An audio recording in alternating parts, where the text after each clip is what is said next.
Yeah. There's always something new to be learned. There's always a different perspective on things. And so by mentoring, you're facilitating your own personal growth. It's a job. Yeah. And there's not a lot of dialogue nowadays about, it's okay to not feel passionate about what you do. Sure. It's a means to an end. Yeah. It doesn't mean that you are in the wrong field.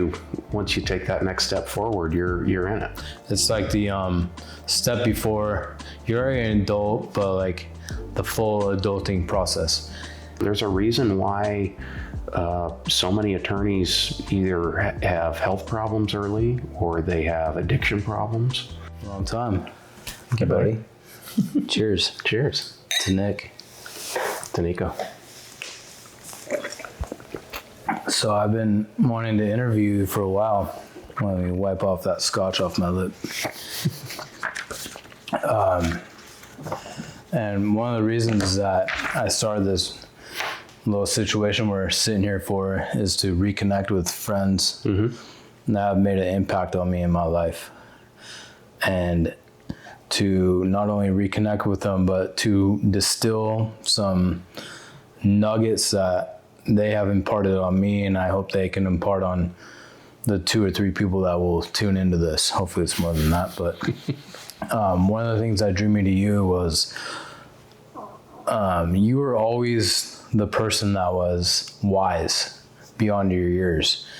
And I think some of that came from your father. And when I met your father, I instantly connected with Nick. And we'll get into that, but I want to start from there. So give me a thumbnail sketch of your background. Doesn't have to be super long. And then we'll jump into some people that kind of formed who you are. So Sure. Let's go from there.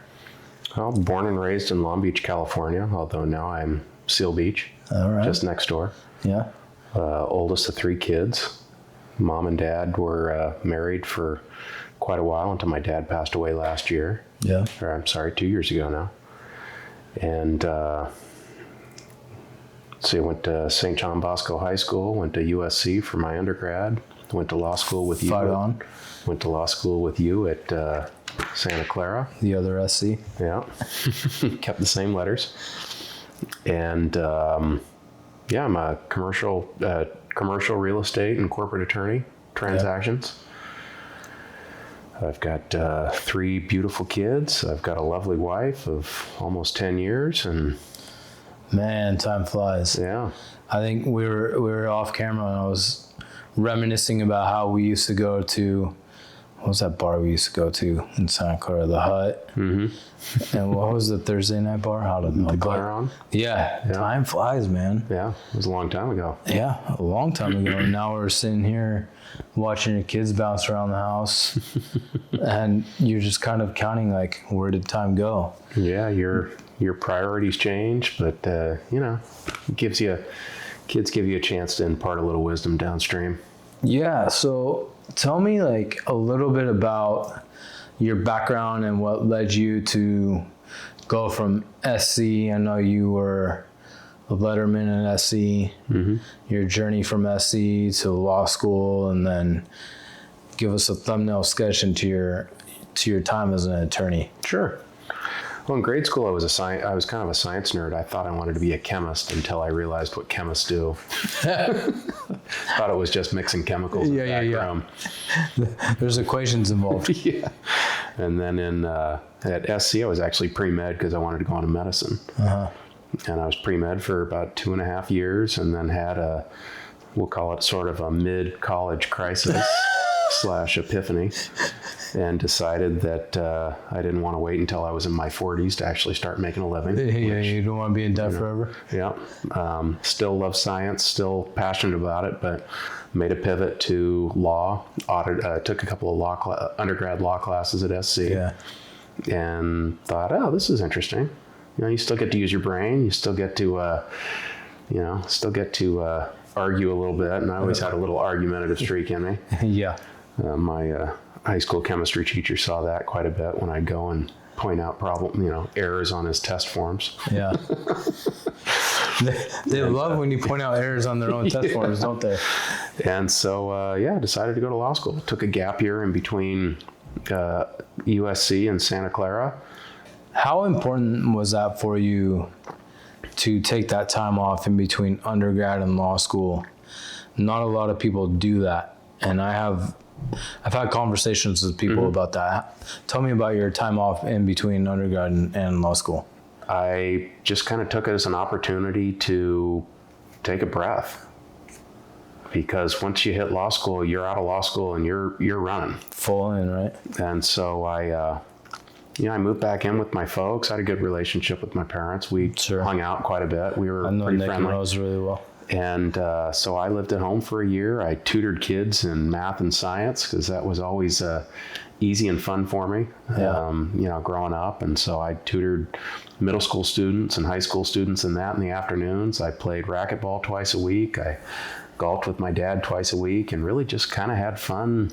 Sounds like a great year, man. Yeah, and enjoying myself and enjoying not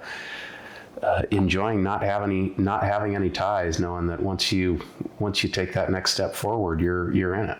It's like the step before you're already an adult, but like the full adulting process. Have you ever? Sounds like you had a lot of fun. I know this is a loaded question, but have you ever reached that level of happiness as you had in that year? Oh, no. I mean, that was one of the best years. It was one of the best string of 12 months that I've ever had. I mean, I was real close with my dad. Yeah.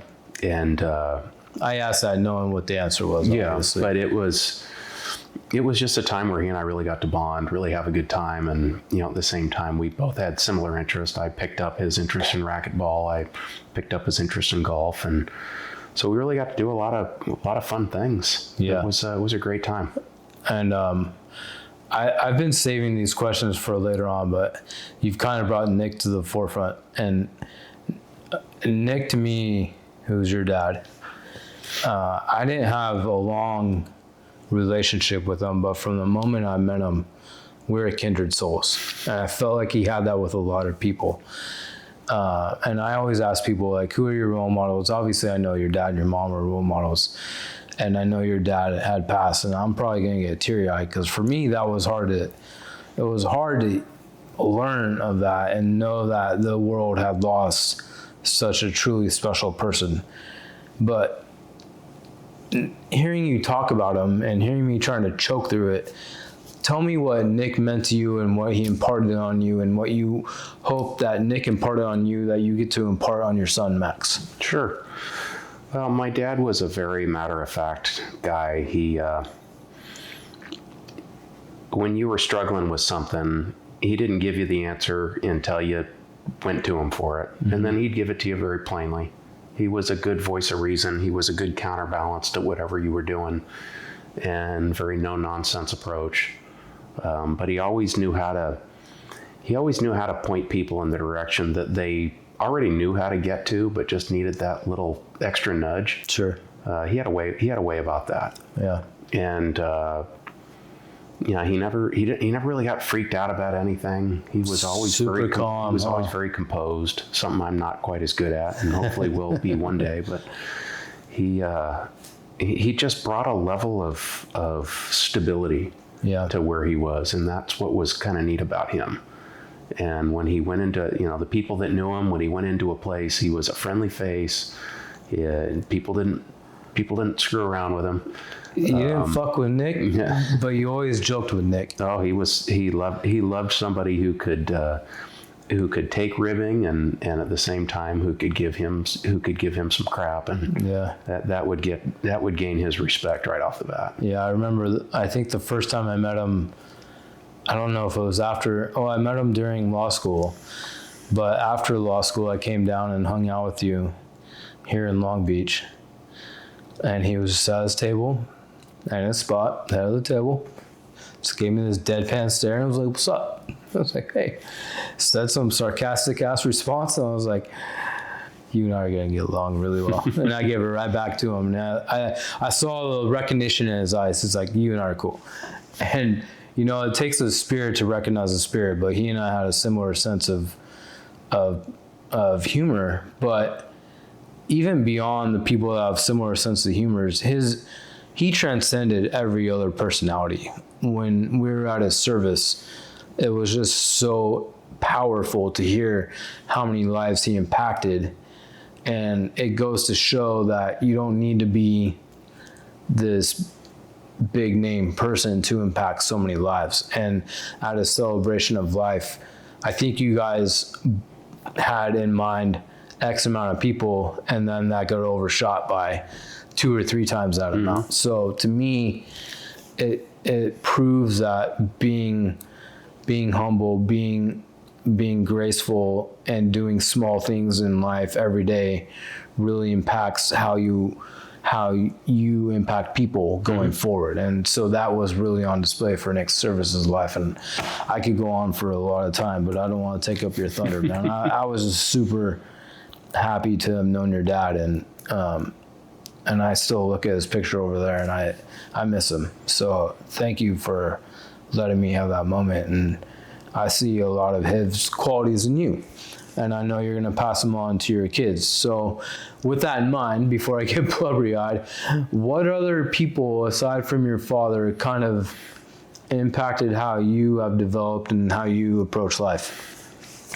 I mean, your parents are obviously a big influence, because they're the people you're around the most. They're the people who really shape you and whatnot. But I grew up in a big family, not just immediate family, but a lot of extended family around. So I was always around different people, aunts, uncles, cousins, and it's kind of a collective. You see what to do, you see what not to do. I was the oldest cousin on my mom's side. I was one of the younger cousins on my dad's side. You got the dichotomy of experiences. Yeah. And so that always kind of factors in. And, teachers that you run into both in grade school and high school, you run into some bad ones, and the bad ones, they still find a way to shape you, because you start to recognize certain personality traits and the way people behave that you don't like. Sure. And then there's the ones that you do like, the ones who reward you, the ones who have that buy-in or have that supportive nature for you, because every kid's different. Every kid has their own path. Yeah.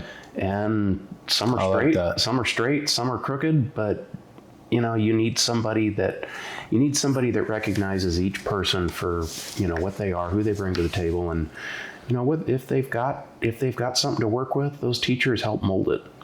And I was fortunate to have a lot of great teachers along the way that I really think helped steer me in the direction I needed to go. Sure. Gave me the room for growth, gave me the encouragement when I needed it, and the pats on the back when I needed it, and at the same time the discipline when I needed it. So I mean, having good teachers and going to good schools, I think, is real important. Yeah, and there was something in there that I like that you said, that every kid has a different path, and not every kid's going to be on the path that you expect, and recognizing that each person has their own journey and learning to adapt to that is very it involves a lot of self-awareness. And because a lot of people have expectations. Sure. And if they don't fit those expectations, then they're failed. But knowing that not everyone's going to run the path that you want and maybe take a divergent path, it takes a lot of humility and self-awareness to realize that. And I feel like there's a lot of Nick, but also Rose in there. We haven't talked about Rose, but Rose is your mom, and I think Rose had a lot of influence on you guys, and I've had a lot of conversations with Rose. She was definitely different from Nick, but she, seeing where you guys came from, strong 2-parent household with definitely big personalities. Oh yeah. Loud, not loud, but they definitely molded you guys very well, and I think it's very, very endearing to hear that you can say that, and it's involves a lot of humility to say that. It takes there's different paths for everyone. I got a lot of the reason, logic, and level-headedness from my dad, but I got a lot of the fire and the passion from my mom. Thank you. You said it. And it really, it's fire and ice type, but it balances each other out, and you got to have a little of both. Yeah. Rose has definitely got a little fire to her. Just a little bit. I'll still never remember the first time I met her. She was in a booty with a roller chair vacuuming up the rug because someone had walked in with shoes on. You never walked in Rose's house and always got vacuumed. But I love them both. I have a story about Rose actually. I was in Mammoth one time and the snow was so bad, so I pulled out my fly fishing rod. I don't even know what part of Mammoth I was in. I just walked down to the creek. I was like, whatever. It's toward like Eagle Lodge. And here this, Logan? I'm like, I look behind, I'm like, who the hell? Oh shit, that's Andy's mom. Rose, what are you doing here? What are you doing here? So we had somehow reconnected on some like Mammoth trip, and we had a good conversation. But your mom was always adventurous, and I know you guys love the mountains, and your parents to me were something special. So thank you for sharing them with me. So we know each other from law school, and I think you and I have had a lot of conversations off camera about law school and how it serves us, how we also feel that there's a lot of people that law school and law is meant for, and then at some point you and I might see a path off from law than us. Tell me about your journey with law. With law or law school? Let's talk about law, because law school is a different story that I think probably are best suited off camera. We got a lot of those stories, but I don't feel comfortable sharing them all. Well, law is, it's a way to make a living. I wouldn't say I'm passionate about what I do, but what I do is interesting enough, and I enjoy aspects of what I do. That's because not everything's routine. There's a lot of paper pushing, and there's a lot of doing the same thing over and over again. Sure. But every once in a while you get something and it makes you think creatively. And I've always enjoyed problem solving, whatever it is, even thinking back to the LSAT, the logic games. Oh like, my gosh. To me, that was right up your alley. Like I'd have picked up a logic game book at the airport on a long flight type of thing. I always enjoyed those. So finding a problem and troubleshooting it, or helping people see the obvious solution, or the solution that's right in front of them, that's enjoyable to me. Yeah. And so that's really, a lot what I do. I work with people on business and real estate transactional deals where sometimes there is a solution out there and they're just not seeing it. Yeah. And it's kind of fun and rewarding to be an adjunct part of their team. Yeah. For however limited the amount of time is. You help bring light to the blinders. Yeah, and it's that's interesting. But there's a lot of law too that I don't practice, or at least I don't anymore. As a baby lawyer, I litigated for a few years, and I hated it. Yeah. I hated dealing with angry people all the time. Sure. And going to court, it just wasn't for me. Yeah. Some people love it. Some people thrive on it. Not me. No, definitely not. I don't regret the experience that I had. I think it helped form me into the person that I am today, both in my practice and just in general life skills. But there's different aspects of law that I think are continue to be interesting, and there's plenty that are just run of the mill. Yeah, I agree with you 100%. So I'm going to ask this question with some self-interest. When someone else asks you, are you doing what you find passionate in, how do you respond to that? I'm not sure I'm passionate about what I do. It's interesting enough to keep me engaged. Yeah. And to back up, I deal in commercial real estate transactions. Sure. I help people buy and sell commercial and industrial real estate. And some of our clients buy, large-scale shopping centers or develop large-scale shopping centers. Now, I grew up with a dad who was in the steel business, and so I was always around development from a certain point of view. Mm-hmm. I saw, steel frames of buildings going up, and was always on job sites. Like erector sets. And so, seeing things seeing things get formulated out of nothing, a raw piece of land that turns into a shopping center or something like that, that has retailers and restaurants. That's kind of neat to see, and it's neat to be involved in. Yeah. But it's one of those things that you get to experience or be part of the creative aspect of it in a certain way. Sure. And there's some reward there. Yeah. Well, it's nice. It's kind of like seeing your baby come from infancy to creation, you know? It's like you get to watch it grow. The reason I ask that, and I'm meaning to put you on the spot, is because I struggle with that question. Do you find passion in what you do? And I feel like the answer a lot of people give is, of course I do. And a lot of people feel guilty or they feel obligated to say that because there's not a lot of truth telling, because a lot of people I feel like aren't passionate about what they do, or they might feel stuck, or it's a job. Yeah. And there's not a lot of dialogue nowadays about it's okay to not feel passionate about what you do. Sure. It's a means to an end. Yeah. It doesn't mean that you are in the wrong field, because when someone tells you find your passion, man, that's a hard endeavor. If you do, you're one of the few lucky ones, right? And I feel like a lot of people will say, well, it's not my passion. I say, hey man, if you're able to marry your passion with your career, you're in the like 2 or 3%. Yeah. Right? No, I'd agree. I mean, I guess the way I look at it is, as long as you don't hate what you do, and if what you do allows you the time and the resources to pursue something else that you are passionate about, sure, then that works. I love that. I think you should at least you should have a passion and you should pursue it. Yeah. If it is what you do for a living, more power to you. Yeah. You are, again, you're blessed. But if it's not, then does your work allow you the opportunities to pursue your passion? Pursue a passion. Yeah.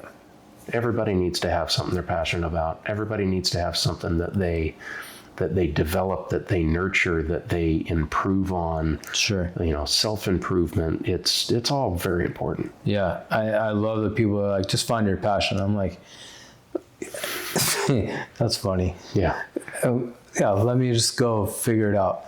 And I feel like that's a nice little colloquialism, like just do what you love. Yeah. Because you'll never work a day in your life. Yeah. Well, that's great. Easier said than done. Yeah, I mean, I would love, what do you want to do? I want to snowboard for a living, but I suck at, I'm not good enough to be a professional snowboarder, and I'm too old, I have bad knees. I always wanted to be like the guy who picked the songs for movies and, paired like did the scores, right? Not necessarily the scores, but would go through the record catalog and say, oh, we're going to play the Beach Boys right here. We're going to play something else here. But that's can't pay the bills with that too much, right? That's a very niche. Wrong path for me. Yeah.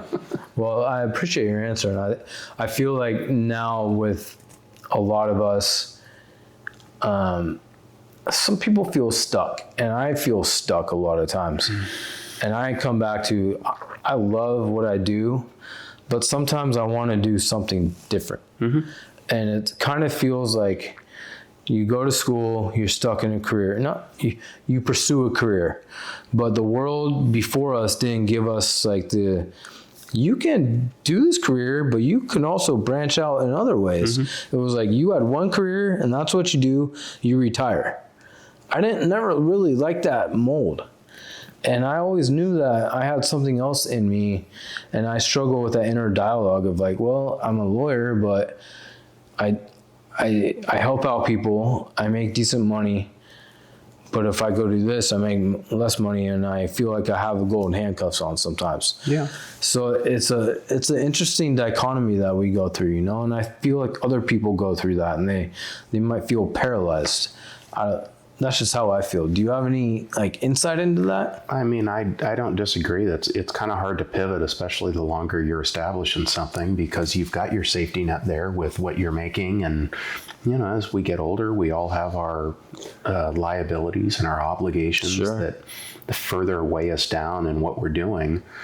But, if you're truly unhappy in something, or you really want to pursue something that's gonna help you grow as a person, I mean, I think today more than ever.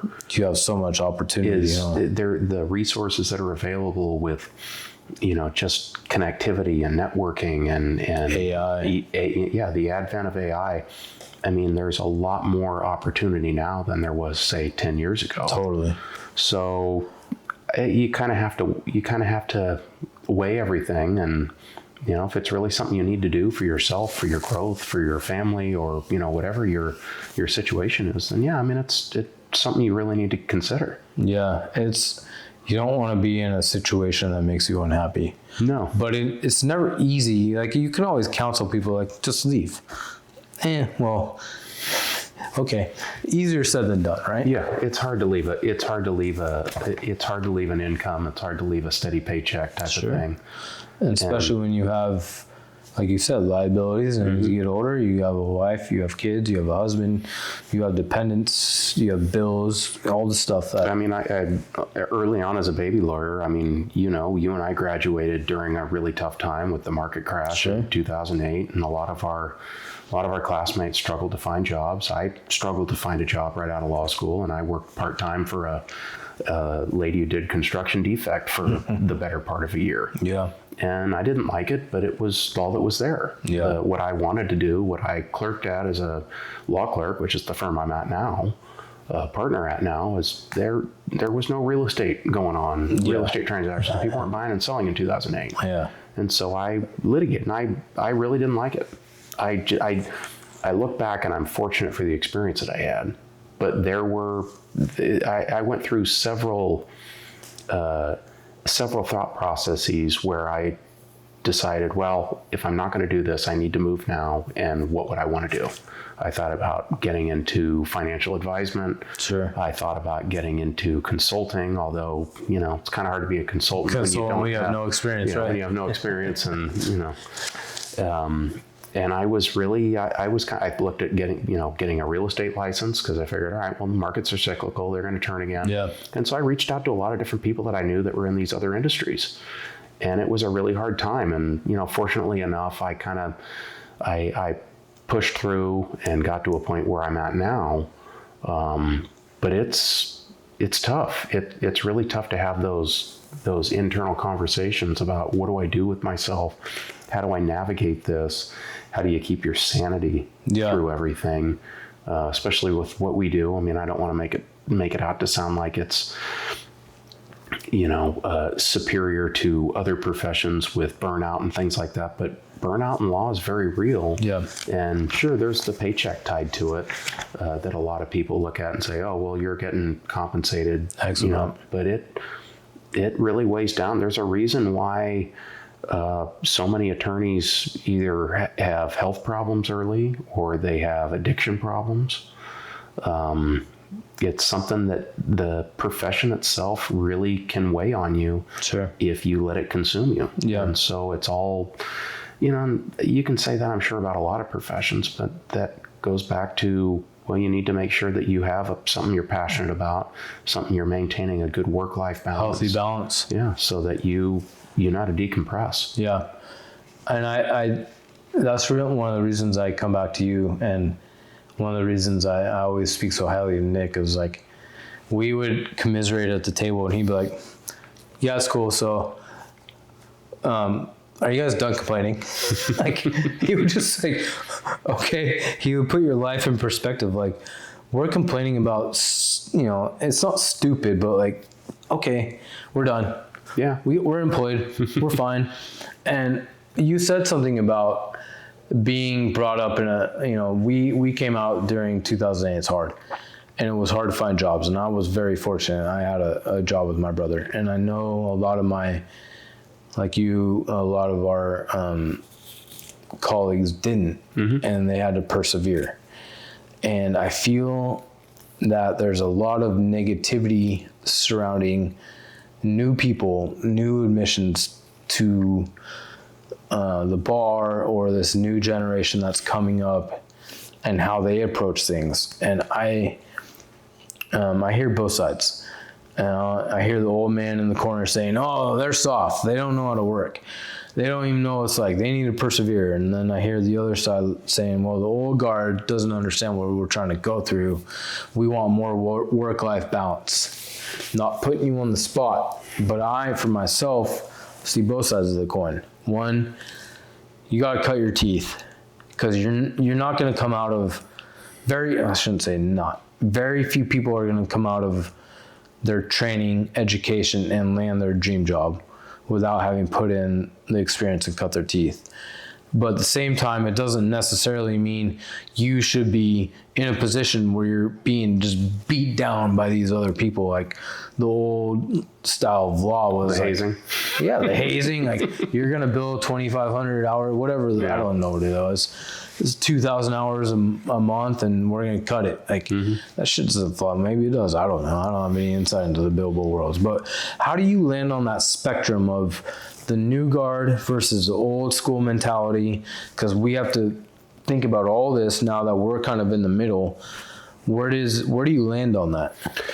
I mean, I'll answer that in kind of a roundabout way, because when I look at, I've dealt with that with people that have worked for me and at our firm, and I've seen, talked with other people that are in our age group that are in hiring positions. And, I think when you look at work ethic as a whole, I think of the younger generations right now as a whole, they don't have the same work ethic. That's an overgeneralization from the standpoint of it's not meant to mean that all of them are that way, but a lot of them are. And I think it really boils down to, at least my take on it, is I think a lot of it's parenting. And I think a lot of it's not necessarily it has to do with the way that kids are being raised, accountability, having kids struggle. When you don't let kids struggle and you always give them the solution, they don't grow up to learn to find the solution themselves. Sure. And if they don't have a good work ethic growing up, they're not going to have a good work ethic in the office place. And, working for you isn't going to change that. So they're either going to have that ethic or they're not. Yeah. Now, the ones that I've seen that do, the ones that I've seen that don't, I mean, it's very easily spotted. There's people who are out the door right when 5:30 hits. Yeah. And then there's the people who get their work done. They don't save it till tomorrow. I'm not sure that's something you can train as an employer. Yeah. And that's the difficult part about it. And so, I mean, I look for those things when I'm dealing with people that work for our firm that are working under me or that I'm supervising. And, you really want to, it's real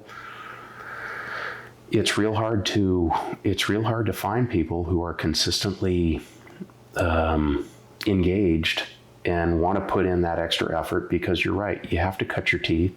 You have to learn, and learning our profession isn't easy. Yep. You can't pick up a practice guide and do what we do.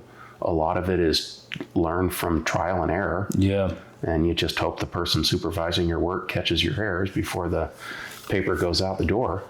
Yeah. But you learn, you make mistakes, and then you learn not to make that mistake again.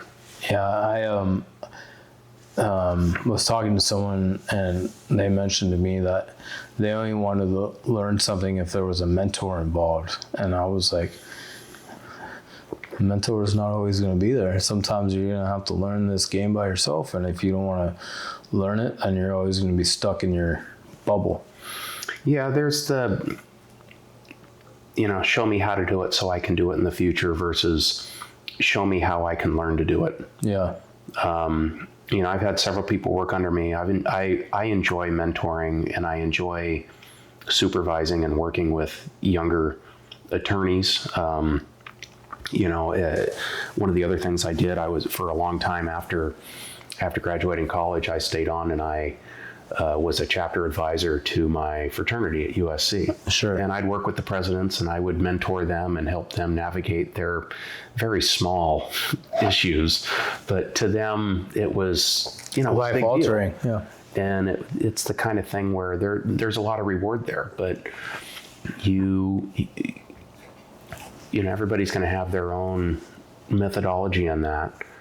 I'm going to get them most of the way there, but you have to let people fail too, and let them figure out how to take that last step. Yeah. You can't just always give them the answer, because then they're not going to grow. Yeah, I agree. And part of owning my own business is dealing with what my expectations are versus someone who's my age versus someone who might be 5, 10 years, 15 years younger.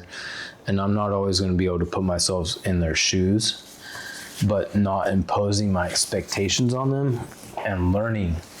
Like, as an employer, it's, you have your expectations, and no one's going to love your business as much as yourself. And once you realize that, you're going to be more successful. But learning how to navigate personalities, man, it's hard, and you don't learn this stuff. And like you said, it's trial and error, and it can be challenging, and it's a never-ending practice. Well, the personality thing is always, it's interesting, because everybody has their own way of processing information. Everybody has their own way of engaging with material, and it may or may not mesh with the way that you were taught or the way that you understand and do things. And it's almost a different language. But even like as someone who, say, it doesn't mesh with what I was learned, I can learn from that. And if you're unable to evolve and understand that there are multiple ways to do things, then you're not growing as a boss or a mentor, because not everyone's geared to learn the way you do. And so it's incumbent on you to dial in directly if you want to really be a true mentor. Sure. But at the same time, there's also got to be buy-in. The other person has to buy in and reciprocate. And once those two are harmonious, I think then there's synergy. But if those two are not aligned, there's always going to be friction. Well, even mentors are learning. You never fully learned in your craft. You're always learning something new. Yeah. And the moment you stop, I'm sorry to interrupt, but like, if you say you've learned it all and you can't learn anymore, then you need to, you're done. Yeah, step aside. Yeah. Because you're never done.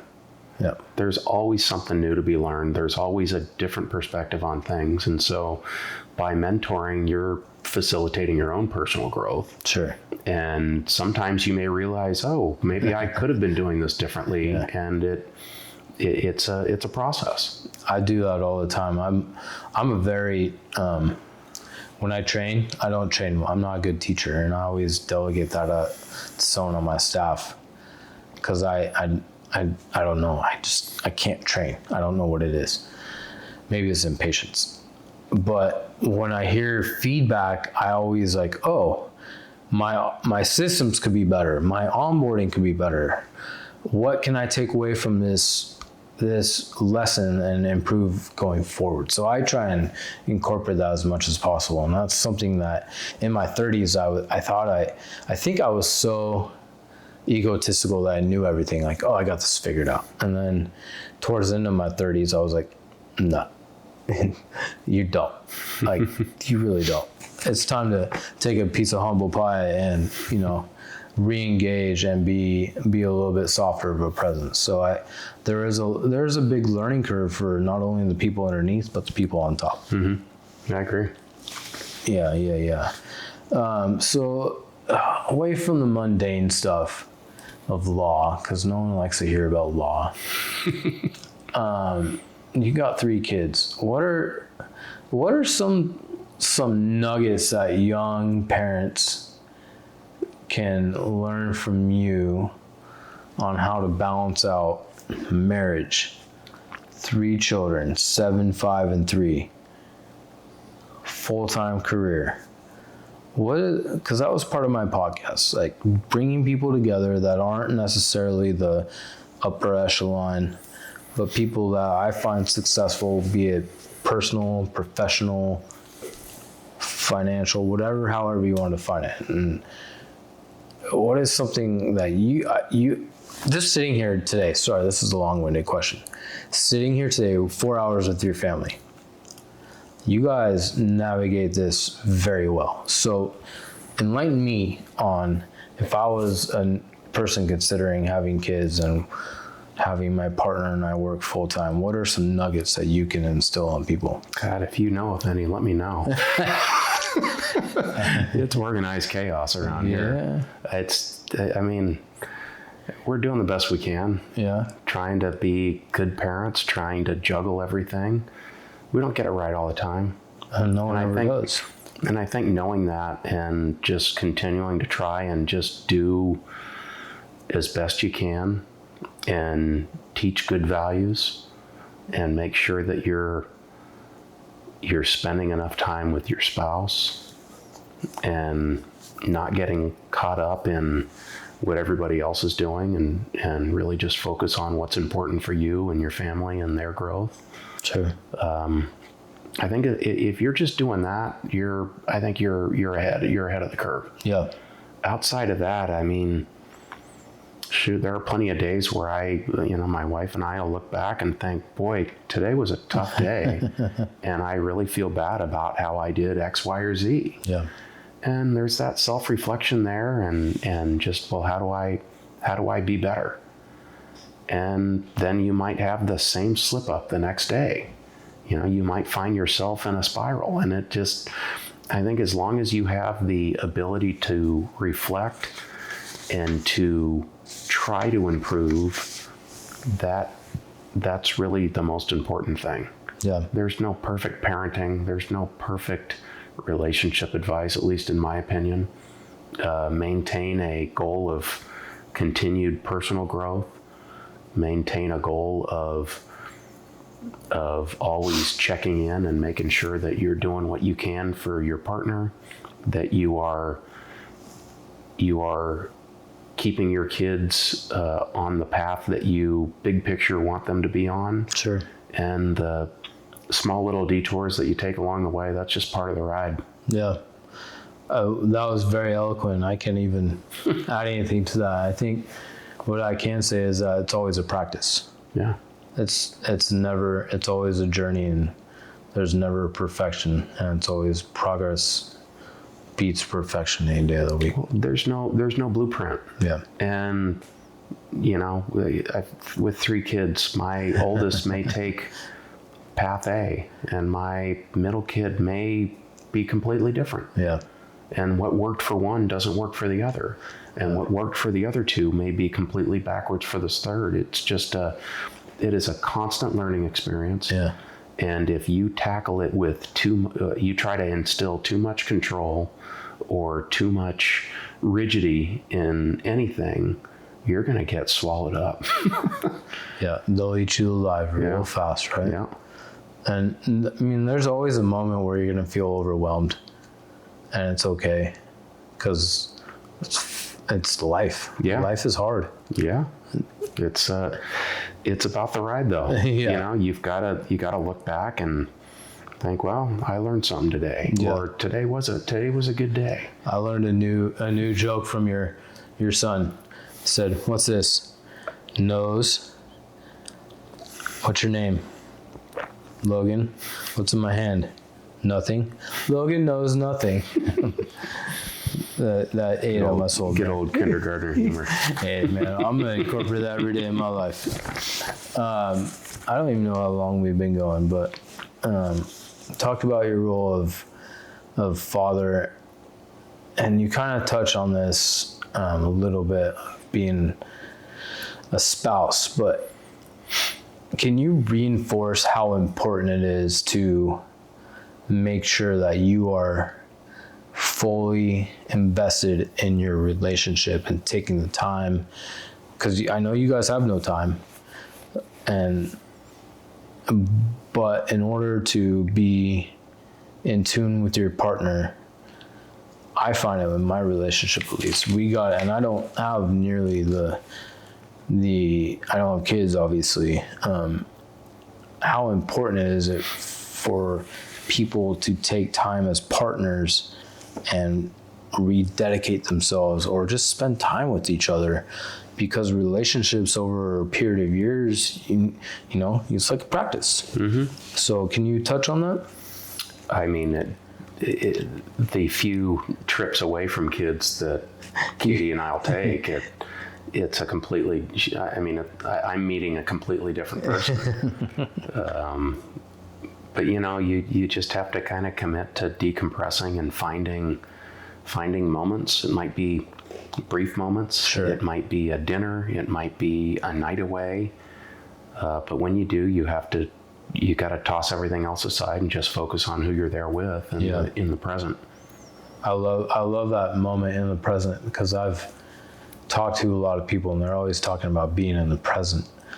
And sometimes when I feel overwhelmed, I go to like a place I can control my place. It's like, sometimes it's work, because I know I can control an email and control a response, and then I finally get myself centered and present. And sometimes I find the hardest thing for me is to be present in my personal life, because those are things outside my control, and that's the hardest for me, is being present in something that you have no control on. And so that's been a learning curve for me, is just learning to let life come to you instead of forcing it. So for people that are like me, that need to have control over everything, sometimes the best thing is just to let it go. And it's easier said than done, but you know, you make a point. Yeah, and I'm guilty of this too. I'll be at an event that I've been looking forward to for a long time. It could be a concert, or it could be an event with the kids. And then you get to that event and you're already thinking about what you have to do tomorrow. Yeah. Or what your schedule looks like when you get home from that. Or you're on your phone, and you don't really enjoy what you had been looking forward to that whole time. And then you ruined it for your partner. Yeah. Because you're not present, or you're on your phone. They're like, what are you looking at? Like, oh, just my calendar for tomorrow. Like, you're just a complete asshole. You gotta learn to shut it down sometimes. Yeah, and that's easier said than done. It is, especially today. I mean, everyone expects you they expect you to answer right away. Right away. I mean, but you know what? I never lost a client because I can't say I've never lost a client, but in my recollection, I haven't lost a client because I didn't respond within the hour or the 2 hours or 4 hours, whatever, name the time.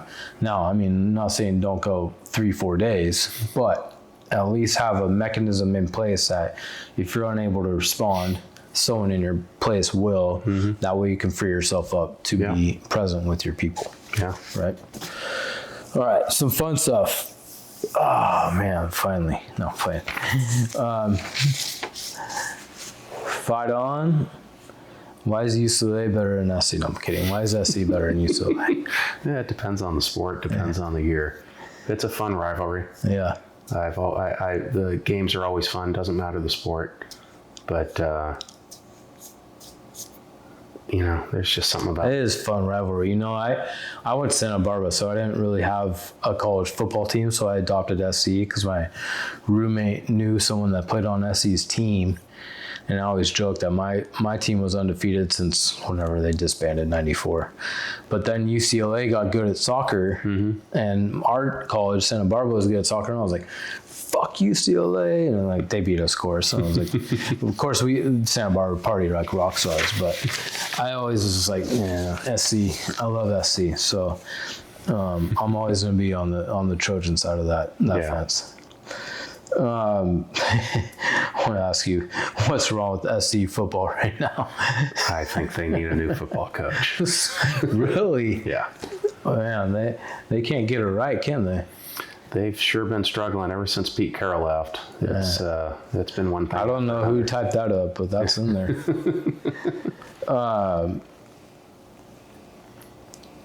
What? If your kids told you they wanted to go to UCLA, what's your reaction? If you can get in, you can go there. Okay. Yeah. So you're not a homer. Like, my kids are SC. Just, I mean, obviously you would prefer, but you're not going to. The tuition would be nicer, but they're. I appreciate that.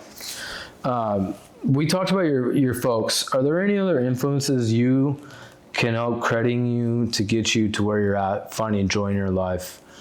I know your dad was a big one, and Nick's influence can't be understated. We talked about Rose and her influence on you. Are there any other influences aside from your parents? I know you and I were talking off camera about one of your business influences. So are there any other people that you can credit to finding some success where you're at?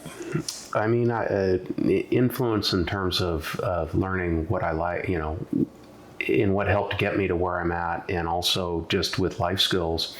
I mean, the people that I've worked for have all influenced me, and I've seen what they've done right, and I've paid attention to what they've done wrong, Sure. or at least what I would have done differently.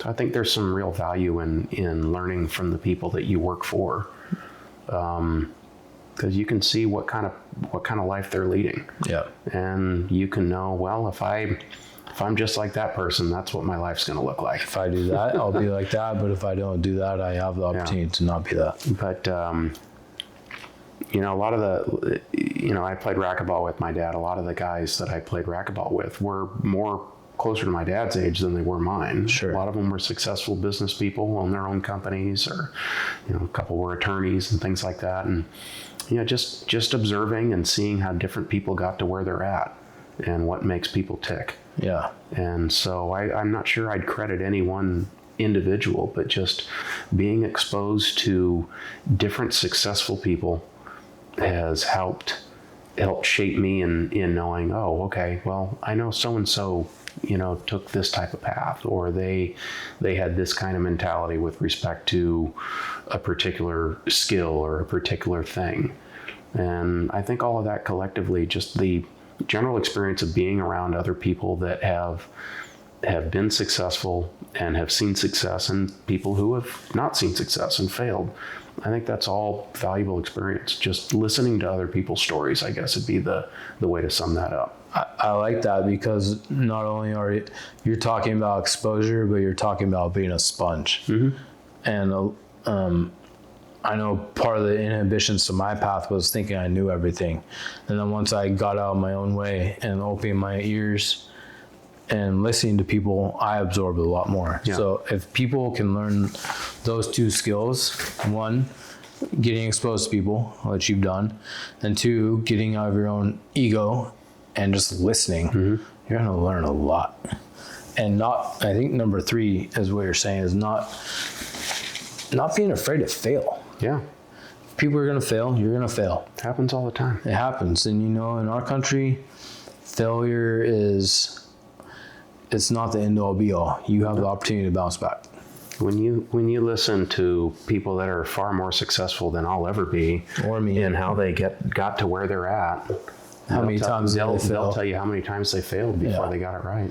And a lot of times, in order to get to that degree of success, you have to step outside your comfort level of mm-hmm. success. Like, you and I have this level, but if we want to get to the next level, well, I might fail and I might have to build myself back up. Those guys did it repeatedly. That's a special person. For the right person, failure fuels growth. Yeah. You said it more eloquently than me. Thank you. I remember at your last house, and you showed me your closet. It must have been, I don't even know how big it was, 47 wide, Scotch, bourbon, whiskey. If you could recommend one bottle of bourbon or one bottle of Scotch or whatever it is within a reasonable price point that you're mm-hmm. drinking right now, what are you recommending? Bourbon wise, I think dollar for dollar, Eagle Rare is still some of the best stuff on the market. Okay. It's Eagle Rare is a Buffalo Trace whiskey. It's a 10-year. Still flies under the radar for a lot of people, although more recently it's become allocated just because the secret's out. But you can still find it a decent amount of places. Yeah. It's a great whiskey. Scotch, I mean, I really like Glendronach. Mm-hmm. Glendronach's a good Scotch. I recently got turned on to Glen Scotia, which is a Campbelltown Scotch. Yeah, I'd say probably those two. Okay. Yeah. I appreciate that. I'm taking notes in my Me and my AI over there. You and I off camera were talking about some ways where we were, as we got older, we were making some realizations about some affirmations or some things that maybe in our younger years we thought was hocus pocus or whatever we want to say it to. But what are some things that as you age you're relying upon, or some resources you're relying upon, not only for like education but reinforcement? I think you know where I'm going. I don't want to say self-improvement because I think that's a loaded question, but just practicing to be a better human. What are some resources or some books, podcasts that you find helpful for you?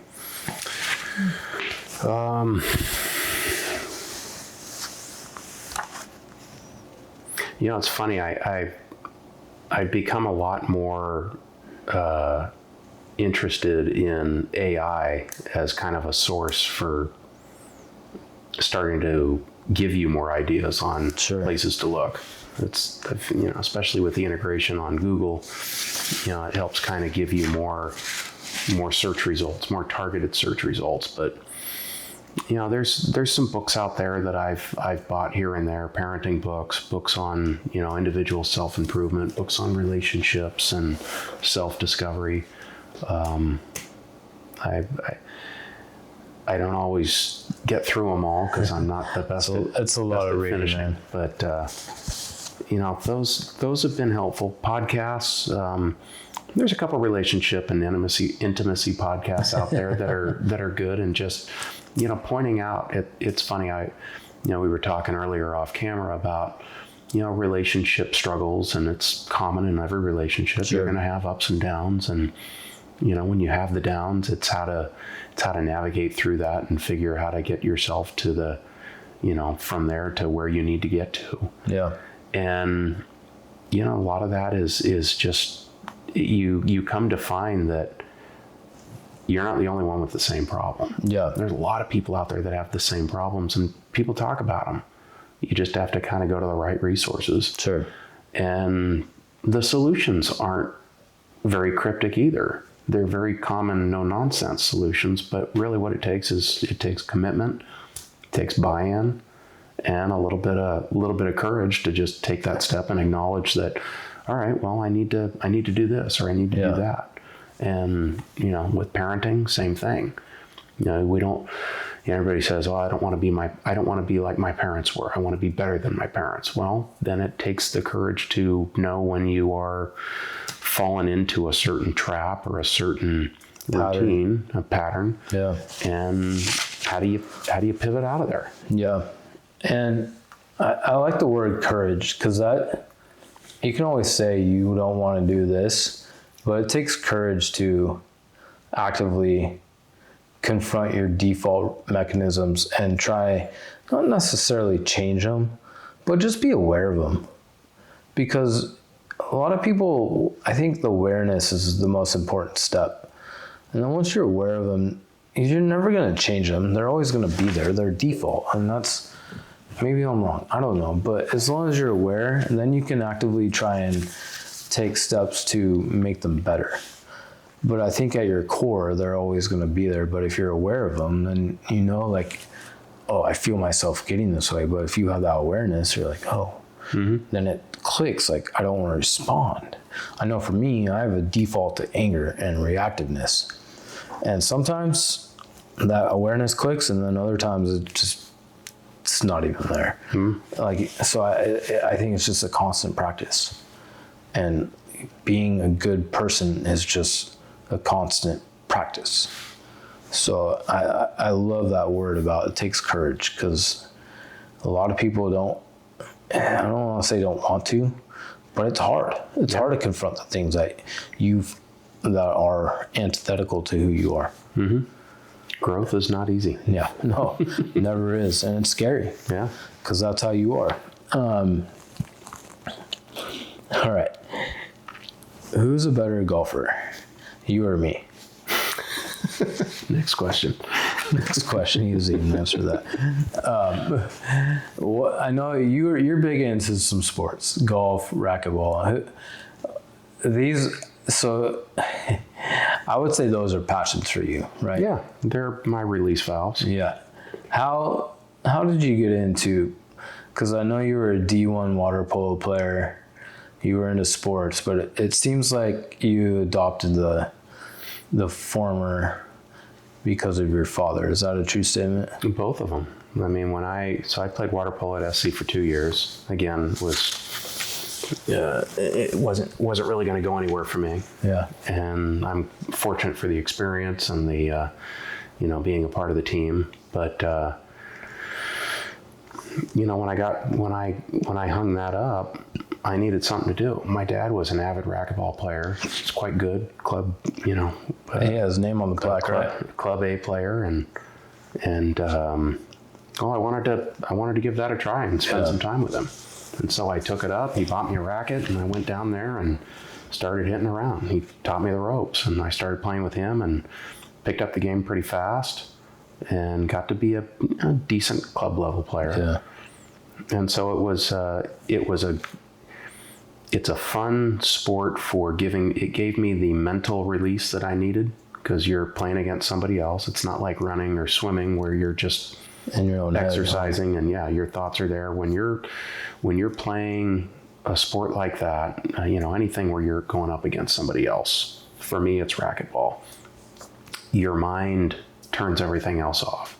I could be having the worst day. I could be stressed out about anything, but I get on the court and I'm focused on just one thing, and that's beating my opponent. Sure. And so it was a real positive thing for me, because my brain will run. You can't turn it off around everything, and I can't shut it down sometimes. Racquetball let me do that.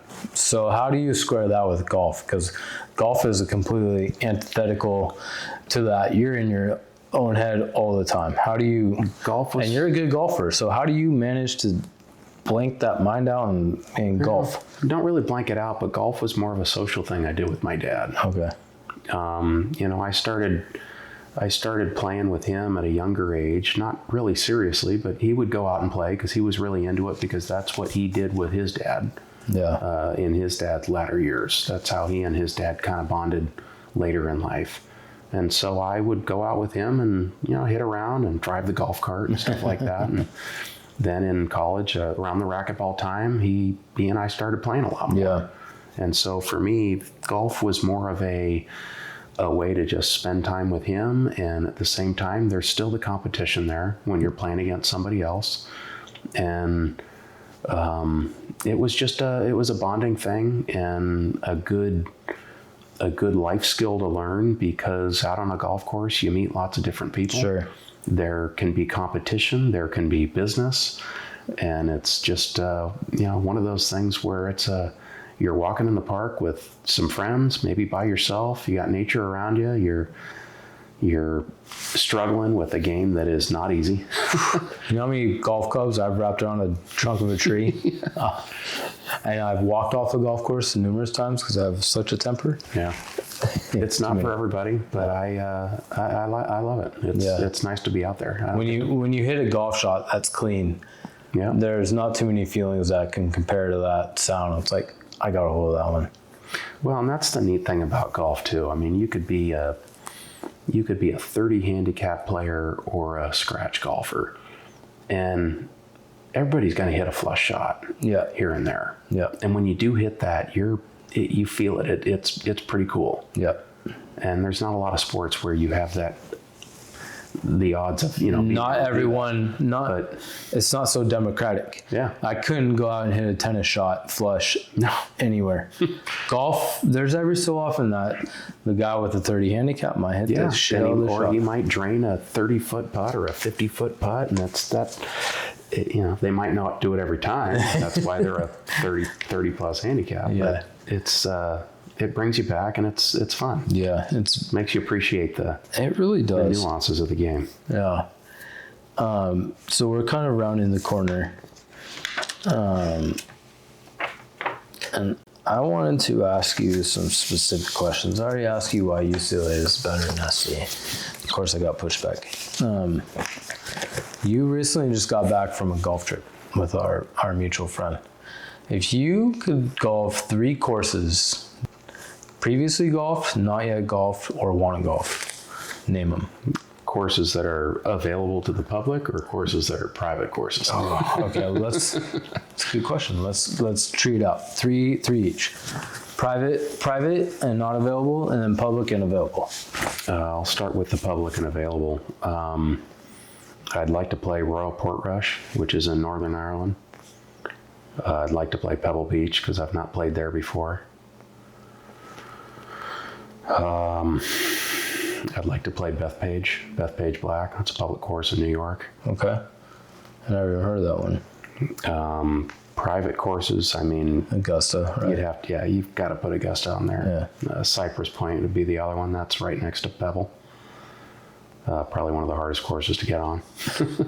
How long is the waiting list? 3, 4, 5 years? Oh, I have no idea. And then another one, I don't know, maybe Shinnecock Hills. Okay, where's that? That's in New York. Okay. Yeah. Well, why all the golf courses in New York? There are a lot of good courses back east. Yeah, it seems that way. It's where golf was born, right? Yeah. Well, not born, but born in the U.S., I suppose. We kind of talked about law not being maybe in our wheelhouse and coming term. You know, it's an interesting thing to think about. It's kind of scary, but it's also nice to think about. Like, hey, there are some opportunities. If you could pick up today, not be a lawyer, where would your lateral transition be to? I mean, given everything that I've accumulated knowledge-wise, I'd probably want to stay in real estate. Yeah. Real estate's interesting to me. Development's interesting to me. Being on the actual development side would be an interesting and fun pivot.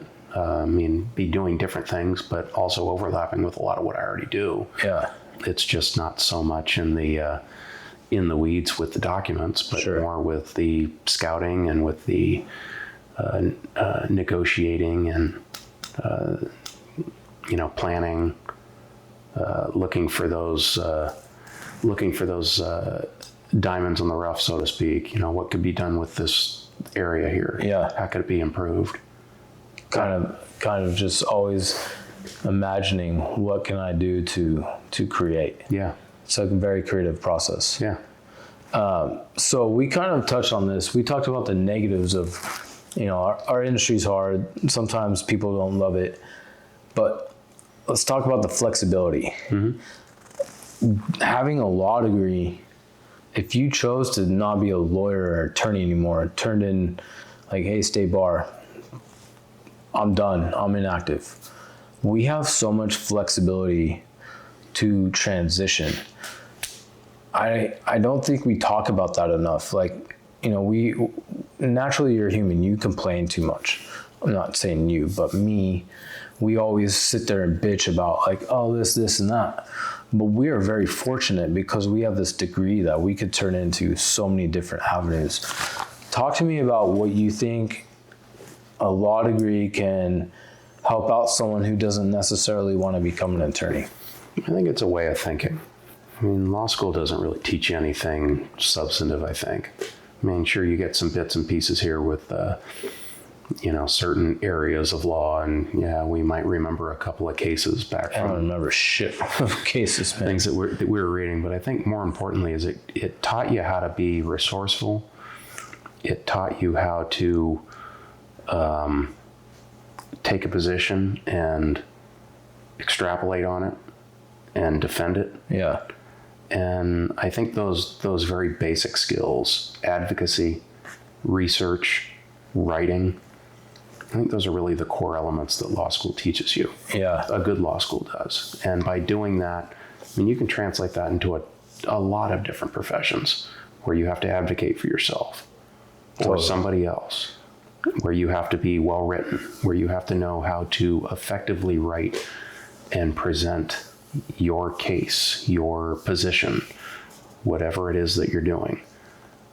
You have to be able to find the answers to things. Yeah. I mean, I was explaining this to somebody else, how, if you remember our first year of law school, so for, researching precedent on cases, and if it's good precedent or bad precedent. Yeah, I was a terrible researcher. We had shepherdizing. Yeah. Which was, LexisNexis's trademarked way of marketing precedent searching. I forget what Westlaw's was. Yeah.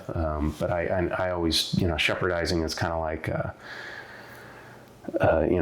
it's the polo shirt, even though, polo is Ralph Lauren. Yeah. Anybody calls a collared shirt polo shirt. Yeah. Yeah, you call it shepherdizing. That was just recently online when we were starting out, but we still had to learn to do it by the books. With the books. We're probably the last law school class to have to do that. Yeah.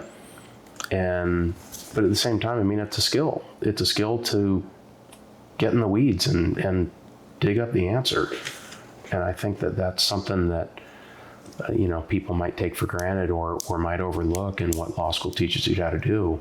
You've got to find the answer to a lot of things, and it might be right in front of you. It might not be. Yeah. One thing I liked about law school that people will say, well, like with going back to researching, like now we have AI and now we have everything at our fingertips, and that's true, but you still have to be able to fact check that is true. The one thing I liked about it is the things you can't research that you have to spontaneously and in the moment come up with and problem solve and react and respond to. That's a human thing. Mm-hmm. Like you can't sit there and be like, give me 5 seconds, Your Honor. You're going to have to be able to think on your feet. And that's not just a law school thing. That's an everyday life thing. You're going to have to overcome things. And it's not law school. It's not the only platform that teaches you that, but it helps you become comfortable in the uncomfortable. Mm-hmm. And like, oh, I don't know the answer. Okay. Calm down, think about it, respond. And you might not have the best answer, but learning to think on your feet, being uncomfortable, and knowing that you don't know every answer, but as long as you have some knowledge about it, you can make an informed argument. Sure. Well, it teaches you to be prepared. Yeah. Because if you're not prepared in law school, you get called out for it. Yeah, that's true. I definitely was not prepared all the time. I think most people will agree with that. So one question I always ask people, if you could see one person sit down with me, and this is obviously in the infancy of my podcasting, who knows where it goes. Is there anyone that you would like me to see? But caveat is you have to help me get them on this podcast with me. Boy, that's a tough one. And I can't take credit for that. I stole it from another podcast called All the Smoke. I'd have to think about that. We'll put in a gap and let you come back to it. Oh, okay. Last few questions, and I also stole these from some people.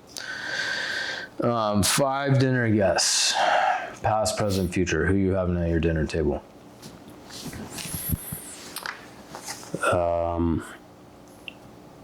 Steve Jobs. Always, he always had a new way of looking at things. He obviously, while he may not have invented a lot of the things that are, commonly known Apple products of past, present, future, he wasn't the first to invent the computer. He wasn't the first to invent a phone, but he found a way to take what was there and turn it into something that everybody wanted. Yeah. There's something neat about his vision on that. In that light, I'd probably team that up with Elon Musk. I think he'd be a very interesting guy to just listen to. I don't think you'd be talking much. Yeah, but he is. He kind of has that same visionary trait about him. Sure. And being on the forefront of both electric cars, space, space exploration, space travel, and now robotics as well. Yeah. There's a lot going on there, and he's a forward thinker. Yeah. I think that's 100%. I think that's kind of interesting. It'd be fun to hear the two of them talk if they, on a level playing field. Would you be able to follow them though if they were talking? Maybe not. But just to be a fly in the wall if we're going to play make believe, right? That'd be awesome.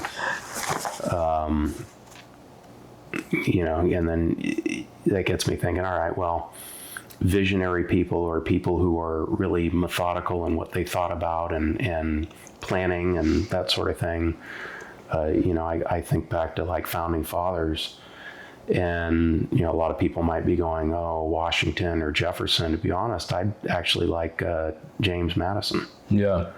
And the architect of the reason being is this guy, he's not sole credit by any means, but he was a driving force behind our Constitution, which if you take call the architect of the Constitution, the father. And if you read through it, I mean, it's you take the obvious, you know, slavery references and everything else aside, it's a pretty ingenious document in how it lays things out, both in its vagueness in purposeful parts and specificity in others. Yeah. And it would be someone that had that kind of insight to think of things that, you know, were going to happen years later. It'd be interesting to hear his take on where we're at now, and is that what they were envisioning? And sure. My counterpart to him was, I'd want to talk to Hamilton. Hamilton would be interesting too. I mean, he was one of the 3 Federalist Papers authors, the other being John Jay. Yeah. But yeah, him too. He was very pivotal at that time. Yeah. And it'd be very interesting to hear their take on where we're at now, because they're the ones who really crafted or helped steer the crafting of the document that 100%. You know, a lot of people say we've got various crises on these days. So, but yeah, so that'd be 3. I'd want to lighten it up. One of my favorite comedians is Jerry Seinfeld. Okay. He's kind of a, you know, no nonsense, everyday stuff, but he'd be fun for a little, you know, lighten it up a little bit. Yeah. And then I've always liked music. I've always liked movie scores. You know, somebody who I think is just a brilliant mind composer of our day, and just to kind of pick his brain on how do you come up with these ideas would be Hans Zimmer. Wow.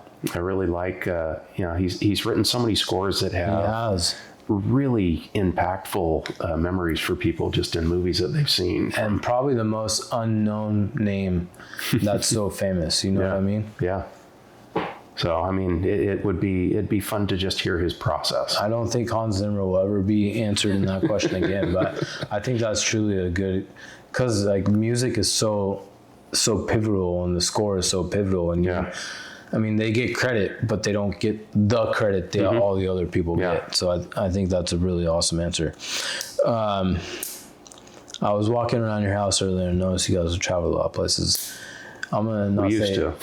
Yeah, well, you'll get back. I won't say best, but top 2 places you've traveled to.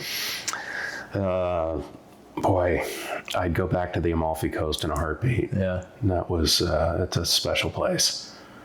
I really enjoyed the south of Spain too. I know you and I were talking about that earlier off camera.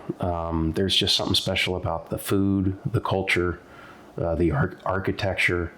You've got Moorish influence in the buildings and the tiles, and you know, a mosque that was there for hundreds of years that has a Catholic church right in the middle of it. Yeah. It's just a neat place. Yeah, it's like the confluence of so many cultures that, you know, can't speak to the history of it, but it's there and it's beautiful. But yeah, no, I've always been a big fan of Europe. You know, I've had the good fortune of having been over there several times throughout my life so far, and I'd love to go back. It's really neat just to see the culture over there, and you know, obviously a lot of that culture is too tied to where my ancestry comes from. Yeah, it's most predominantly over there, and so it's neat to kind of. So goes the middle name. I forgot to mention. Yeah. Well, that's a little south of there, but yeah. So as we wrap up, if there's one message you could let people know that either has impacted you or that you live by, that you could broadcast to people, what is that one piece of advice that you want to impart on your children, other people, and just make sure that it gets out? I would say don't be afraid to fail, and don't be afraid of don't be afraid of growing Yeah. and improving. Don't like quit. that. Always learn. Yeah. Well, man, I can't think of a better way to wrap this up. I want to thank you. I think your father's legacy is in excellent hands, and I am grateful for you taking the opportunity to talk to me. This was excellent, and hopefully we get to do this again soon. Happy to be here. Thanks for having me.